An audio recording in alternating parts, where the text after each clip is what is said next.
영화를 좋아하시는 분들은 영화 중에 영화, 사운드 오브 뮤직이라는 영화를 잘 아실 것입니다. 아마 한 번 이상은 다 보셨으리라고 생각합니다. 그 영화에는 정말 주옥 같은 음악들이 많이 흘러나오지요. 더 사운드 오브 뮤직이라는 주제가로 시작을 해서 우리 아이들이 참 좋아하는 도레미송, 또 마지막 장면 중에 나오는 에델바이스도 있고, 그리고 애들이 잠자리에 들어가면서 부르는 So Long Farewell이라는 그런 노래도 있습니다. 곡 하나하나가 참 아름답고 황홀합니다. 지금까지도 우리 마음속에 많이 남아 있습니다. 그런데 이 영화는 음악도 음악이지만 중간중간에 나오는 명대사들로도 참 유명합니다. 그 중에 하나가 수도원 원장이 마리아에게 해준 말 중에 이런 말이 있습니다. 한쪽 문이 닫히면 주님은 다른 쪽 문을 열어주신다. 성경에 나오는 말은 아니지만 굉장히 의미가 있는 말이죠. 그렇습니다. 하나님께서는 종종 우리의 삶을 그렇게 인도하십니다. 그런데 우리는 너무나 자주 닫혀있는 문만을 뚫어지게 바라보면서 저 문이 언제 다시 열려지려나 그러고 있다 보니까 하나님께서 저쪽에 열어주신 문을 우리가 미처 못 보고 지나갈 때가 있는 것이죠. 오래전의 일입니다. 한 20년은 된 것 같습니다. 제가 미국에서 공부를 할 때 가까운 친구가 뉴욕에서 공부를 하고 있었습니다.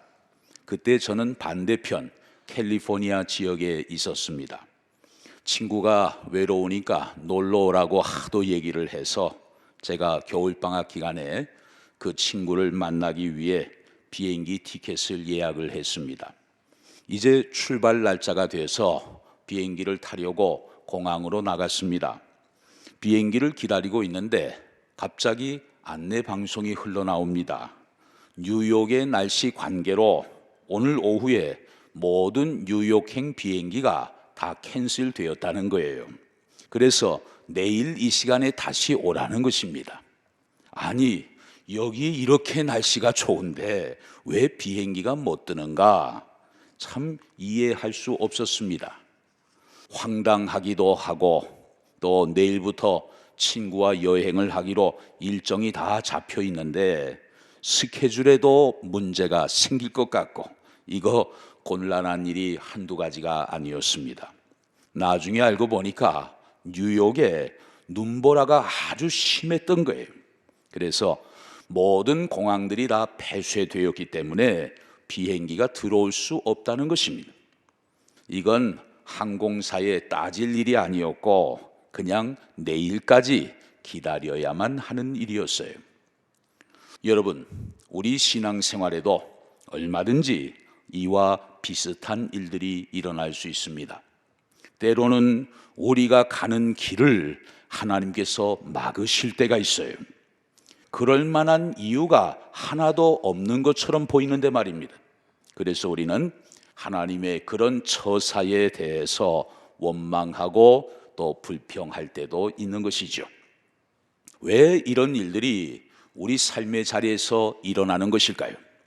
그럴 수밖에 없는 것이 하나님은 출발지 사정도 보시고 도착지 사정까지도 다 보십니다.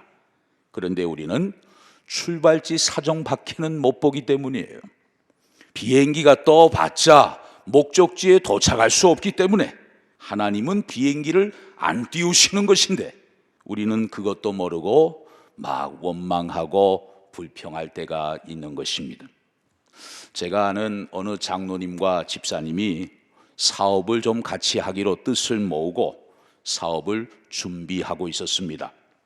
두 분 다 그쪽 분야에서는 나름대로 잔뼈가 굵은 분들이었기 때문에 모든 일이 순조롭게 잘 이루어질 줄로 알았습니다. 그런데 계약이 잘 진행이 되다가 마지막에 가서 계약이 깨지는 거예요. 또 잘 되는 것 같다가 또 깨지고 그러면서 2년이 지나가도록 일이 잘 풀려지지를 못했습니다.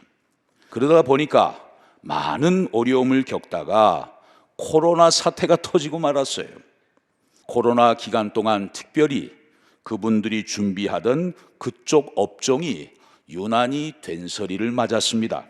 그리고 이 사업이 아주 규모가 큰 사업이었기 때문에 업주들이 엄청난 손해를 보고 있었습니다. 어떤 분들은 아예 파산까지 하는 분들도 생겨났어요. 장로님과 집사님은 그런 상황들을 쭉 보면서 이런 생각이 들었습니다. 만약 사업 계획이 순조롭게 잘 진행되었더라면 시작하자마자 우리는 폭삭 망하고 말았겠구나. 투자금 다 날릴 뻔했구만. 왜 기도하면서 진행한 사업이 그토록 지지부진했었는지 이제야 알 수 있을 것 같다. 모든 것이 하나님의 은혜다. 정말 하나님께 감사하다. 서로 그런 고백을 나누었다고 합니다. 여러분, 하나님께서 막으실 때는 그럴 만한 이유가 있지 않겠습니까? 자, 이런 비슷한 상황이 아주 오래전에 바울에게도 일어났습니다. 오늘 본문 사도행전 16장은 바울의 2차 전도 여행을 소개하고 있습니다. 이전에 1차 전도 여행 때 바울의 마지막 방문지는 더베와 루스드라 지역이었습니다. 그때 그곳에서 바울에게 어떤 일이 일어났을까요? 사도행전 14장에 보면 바울이 루스드라에 갔을 때 그곳 유대인들에 의해서 돌에 맞는 일이 일어났어요. 피를 철철 흘리면서 쓰러졌습니다. 정신을 잃었습니다. 사람들은 바울이 죽은 줄로 알았습니다. 그래서 바울을 도시 바깥으로 내다 버렸어요. 그런 쓰라린 추억이 있는 동네가 바로 루스드라 지역이에요. 그런데 여러분 같으면 그런 도시를 다시 방문하고 싶겠습니까? 아마 우회해서 다른 도시 쪽으로 가려고 하지 않겠습니까? 그런데 바울은 어찌된 영문인지 이 루스드라를 2차 전도 여행의 첫 번째 선교지로 정하고 다시 그 소굴로 들어갔습니다. 오늘 본문 16장 1절 상반절에 보면 바울이 더베와 루스드라에도 이르렀다고 기록하고 있어요. 주님의 피로 사신 주의 백성들이 저 동네에도 살고 있기 때문에 누군가는 저들을 찾아가서 위로하고 격려해 주어야 하기 때문에 바울은 자신의 개인적인 감정보다도 거기에 있는 주의 백성들을 먼저 생각하면서 루스드라로 제일 먼저 찾아가게 되었던 것입니다. 원래 2차 전도 여행의 목적은 1차 때 복음을 받아들인 성도들이 잘 성장할 수 있도록 저들을 격려하기 위한 목적이 있었어요. 그래서 다시 그곳을 방문한 결과 기존 성도들의 신앙은 더욱더 단단해질 수 있었습니다. 그리고 새로 믿게 된 이방인 그리스도인들의 숫자가 날로 날로 더 많아지게 되었습니다. 그래서 16장 5절에 보면 이에 여러 교회가 믿음이 더 굳건해지고 수가 날마다 늘어갔다고 성경은 증언하고 있어요. 바울은 이런 모습을 보면서 지금 신이 났습니다. 사실 지난날 이 루스드라는 쓰라린 경험이 있는 도시였어요. 그러나 정면 돌파로 들어갔더니 이번에는 돌 던지는 사람도 없었습니다. 그야말로 무혈입성할 수 있었습니다. 이야, 믿음으로 도전했더니 하나님이 이렇게 길을 열어주시는구나. 참 감사했습니다. 그리고 그 루스드라에서 하나님이 바울에게 보너스까지 얹어주셨는데 디모데라는 젊은이를 거기서 만나게 되었고 디모데를 수행비서로 삼게 됐어요. 1차 여행 때는 여러분이 아시는 것처럼 마가라는 청년이 수행비서로 동행을 했다가 중간에 그만 중도 하차해버리지 않았습니까? 그런데 그 빈자리를 디모데라는 칭찬받는 신실한 젊은이로 하나님이 채워주셨어요. 그리고 이번에는 아무 불상사가 일어나지 않도록 평강의 길로 하나님이 인도해 주신 것입니다. 바울은 이 복음의 능력에 대해서 더 큰 확신을 갖게 되었습니다. 그래서 이렇게 좋은 복음을 더 멀리, 더 많은 사람들에게 전해야 되겠다고 생각을 했습니다. 그래서 출발지였던 안디옥에서부터 멀리 떨어진 아시아 지역을 이제 선교지로 삼게 된 것입니다. 오늘 본문이 말하고 있는 이 아시아는 우리가 지금 살고 있는 한국, 중국, 일본을 포함하는 그런 넓은 아시아가 아니지요. 본문의 아시아는 지금의 터키, 튀르키예 땅의 서쪽에 있는 지역, 그것을 가리킵니다. 유럽과 맞닿아 있는 지역이죠. 이제 바울과 실라, 디모데 이 세 사람이 한 팀이 되어서 아시아를 정복하겠다고 하는 그 원대한 꿈을 가지고 이제 막 일을 시작하려고 하는 그때가 오늘 본문의 상황이에요. 그런데 여러분, 이게 웬일입니까? 바울의 계획은 뜻하지 않은 장벽에 부딪히고 말았습니다. 자, 본문 6절을 보시면서 바울의 계획을 누가 방해했는지 그 범인을 한번 찾아보시기 바랍니다. 성령이 아시아에서 말씀을 전하지 못하게 하시거늘 그들이 부르기아와 갈라디아 땅으로 다녀갔다. 누가 복음 전하는 것을 막으셨다고요? 성령님이. 아니, 성령님이 복음 전하는 길을 막으셨대요. 그래서 바울은 그 위쪽에 있는 비두니아 쪽으로 옮겨가서 복음을 전하려고 했습니다. 그런데 또 장애물이 생깁니다. 이번에는 누가 또 범인인지 한번 찾아보십시오. 7절입니다. 무시아 앞에 이르러 비두니아로 가고자 했으되 예수의 영이 허락하지 아니하시는지라. 이번에는 누가 막으셨다고요? 예수의 영이, 동일한 성령님이 막으신 거예요. 이거 참 이상하지 않습니까? 바울은 이런 상황을 도무지 이해할 수가 없었어요. 한 번도 아니고 두 번씩이나 연거푸 바울 일행이 가는 길을 성령님께서 막으셨기 때문입니다. 이것은 뭐 요나처럼 하나님 말씀에 불순종해서 무슨 도피 행각을 벌이다가 일어난 일이 아니죠. 지금 바울은 복음 전하는 사명의 길에 서 있습니다. 그리고 고생을 자처하면서 복음을 위해 생애를 바쳐 헌신하고자 하는 바울 아닙니까? 그런데 왜 막으시는 것일까? 바울은 참 이해할 수가 없었을 거예요. 너무나 혼란스러운 마음과 좌절된 꿈을 가지고 바울 일행은 드로아라는 오늘날의 트로이지요, 그 지역의 해안 마을로 힘없이 터벅터벅 내려가고 있었습니다. 그 밤에 제대로 잠이나 잘 수 있었겠습니까? 엎치락 뒤치락 이런 생각 저런 생각을 하면서 잠깐 잠이 들었습니다. 그러다가 밤중에 한 환상을 보게 되었어요. 그리고 그 사건을 통해서 바울의 물음표는 이제 느낌표로 바뀌어지게 되었습니다. 왜 성령님께서 두 번씩이나 바울의 가는 길을 그렇게 막으셨는지 그 이유를 그제서야 바울이 깨닫게 된 것입니다. 그 해답이 오늘 본문 9절에 나와 있습니다. 우리 9절 말씀을 같이 한번 읽어볼까요? 시작. 밤에 환상이 바울에게 보이니 마게도냐 사람 하나가 와서 그에게 청하여 이르되 마게도냐로 건너와서 우리를 도우라 하거늘. 저 마게도냐는 지금의 그리스 북부 지역을 의미합니다. 유럽의 동쪽 관문이었어요. 바울 일행은 아시아를 생각하고 있었는데 하나님은 그들이 가려고 하는 길을 막으시면서까지 유럽 쪽으로 저들의 발걸음을 인도하셨습니다. 아시아 선교는 막혔지만 하나님은 유럽이라는 새롭고 큰 문을 바울에게 활짝 열어 놓으신 것입니다. 역사의 연구라는 책으로 유명한 아놀드 토인비는 오늘 본문 사도행전 16장을 가리켜서 이런 말을 남겼습니다.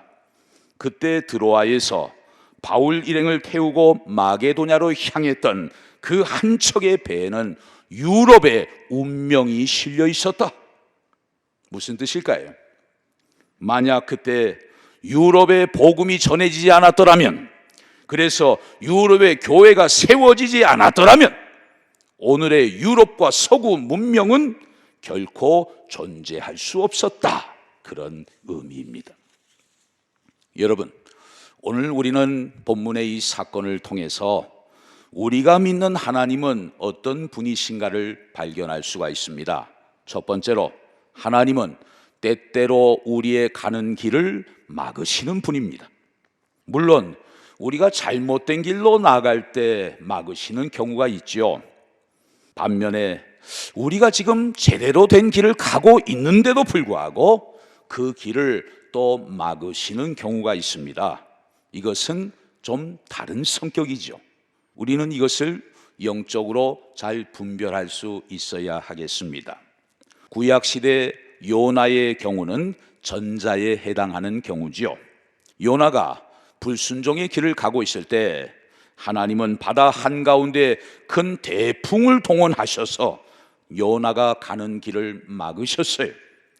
바른 길, 순종의 길로 다시 돌려놓으시려고 하는 하나님의 목적이 있었던 것입니다. 그런데 지금 우리가 오늘 살펴보고 있는 이 바울의 경우는 전혀 그것과는 성격이 다른 상황이에요. 선한 길로 가고 있는데도 하나님이 막으셨습니다. 이것은 그 일보다 더 크고 더 시급하고 더 중요한 일이 있기 때문에 하나님이 막으시는 목적이 있다는 것을 우리는 알아야 하겠습니다. 두 번째로, 하나님은 우리가 하나님의 인도하심에 순종하며 나아갈 때 하나님께서는 보너스까지 얹어주시는 분이에요. 바로 동역자를 붙여주시는 것입니다. 지난날 죽을 고비를 넘겼던 그 루스드라를 다시 찾아갔을 때 하나님은 바울에게 누구를 붙여주셨습니까? 젊은 디모데를 붙여주셨어요. 그때만 해도 하나님이 막으시는 일이 없었습니다. 하나님이 그때는 문을 척척척 다 열어주셨어요. 그러나 갑자기 하나님이 아시아 선교를 막으셨어요. 그래서 바울이 드로아 지역으로 내려갔습니다. 그런데 거기서도 뜻하지 않게 새로운 동역자를 만나게 되었습니다. 그가 누굴까요? 10절, 11절에서 우리가 확인할 수가 있는데 이름은 숨어 있습니다. 그러나 거기서 발견할 수가 있어요. 자, 10절, 11절 속에 우리라는 단어에 주목하시면서 보십시오. 바울이 그 환상을 보았을 때 우리가 곧 마게도냐로 떠나기를 힘쓰니 이는 하나님이 저 사람들에게 복음을 전하라고 우리를 부르신 줄로 인정함이로라. 우리가 드로아에서 배로 떠나 사모드라게로 직행하여 이튿날 네아폴리로 가고. 자, 이 말씀 속에 우리라는 단어가 3번씩이나 등장하고 있습니다. 그런데 이 우리는 10절부터 나오는 표현이에요. 좀 특이한 점은 10절 그 이전에는 바울 일행을 가리켜서 영어로 they, 그들이 그렇게 표현하고 있어요. 그런데 10절부터는 우리가 표현이 바뀌어진 것을 볼 수가 있습니다. 이것은 무엇을 의미하는 것일까요? 이때부터 사도행전을 기록한 사람이 바울 일행과 함께 동행하게 되었다는 것을 말해주는 것이죠. 기록을 하면서 자기가 포함되어 있으니까 우리가 그렇게 기록을 한 것입니다. 그렇다면 드로아에서 바울은 누구를 만나게 된 것일까요? 바로 사도행전의 저자인 누가를 만나게 된 것입니다. 누가는 어떤 사람입니까? 골로새서 4장 14절 상반절에 보면 사랑을 받는 의사 누가라고 소개하고 있어요. 그러니까 누가는 직업이 의사예요. 여러분, 바울에게는 평생 따라다니는 육체의 지병이 있었습니다. 어떤 학자는 간질이라고 얘기하기도 하고, 또 어떤 학자는 눈의 안질이라고 그렇게 주석하는 학자도 있습니다. 어쨌든 그 질병을 고쳐달라고 바울이 하나님 앞에 간절히 간구했는데, 다른 기도는 다 들어주시면서도 하나님이 그 기도만큼은 들어주시지 않았습니다. 왜? 그 육체의 가시가 바울을 늘 겸손하게 만들어 주었기 때문이에요. 그래서 바울은 육신의 연약함을 평생 친구처럼 달고 살았습니다. 바울은 그런 연약한 몸을 가지고 복음의 증인으로 자신의 인생을 던진 사람이었습니다. 그런 바울에게 하나님께서 어떤 보너스를 주셨습니까? 의사인 누가를 드로아에서부터 바울 곁에 주치의로 붙여주시고 그의 건강을 살피도록 도와주신 것입니다. 이것이 바로 하나님의 은혜요, 하나님의 섭리하심 아니겠습니까? 바울에게 함께하신 하나님의 은혜, 하나님의 섭리하심이 오늘 저와 여러분의 삶의 자리에도 함께하고 계신다는 사실을 믿으실 수 있기를 바랍니다. 한쪽 문이 닫히면 어느새 다른 쪽 문을 열어주시는 하나님, 뿐만 아니라 새롭고 큰 일을 잘 감당할 수 있도록 필요한 동역자까지 적절하게 붙여주시는 그 멋진 하나님이 우리의 하나님이신 줄로 믿습니다. 하나님의 그런 고차원적인 계획과 섭리 가운데 때로는 우리 인생의 문을 닫기도 하시고, 때로는 우리가 생각하지도 못한 방향으로 인생의 문을 열어주시는 하나님께서 지금 여러분의 인생길을 한치의 오차도 없이 인도하고 계시는 줄로 믿습니다. 이제 눈을 돌려서 우리가 살고 있는 이 시대를 한번 돌아보실까요? 지난 코로나 팬데믹 사태로 잘 나가던 많은 길들이 정말 너나 할 것 없이 다 막혀버리고 말았습니다. 그런데 그냥 막힌 줄로만 알았는데 하나님께서 다른 쪽으로 문들을 많이 열어주신 것을 우리가 잘 알고 있습니다. 우선 예배당 문이 닫혔을 때 하나님은 각 가정마다 예배의 문을 활짝 열어주셨습니다. 마귀는 그때 큰 소리 쳤어요. 코로나 팬데믹으로 나는 모든 교회의 문들을 다 닫아버렸다. 그때 하나님은 이렇게 응수하셨습니다. 그래, 나는 각 가정들을 교회로 만들었다. 하나님께서 마귀에게 카운터 펀치를 날리신 거예요. 그래서 그 어느 때보다도 각 가정마다 말씀 읽는 소리, 찬송 소리, 기도 소리가 더 우렁차게 하늘에 사무치게 되지 않았습니까?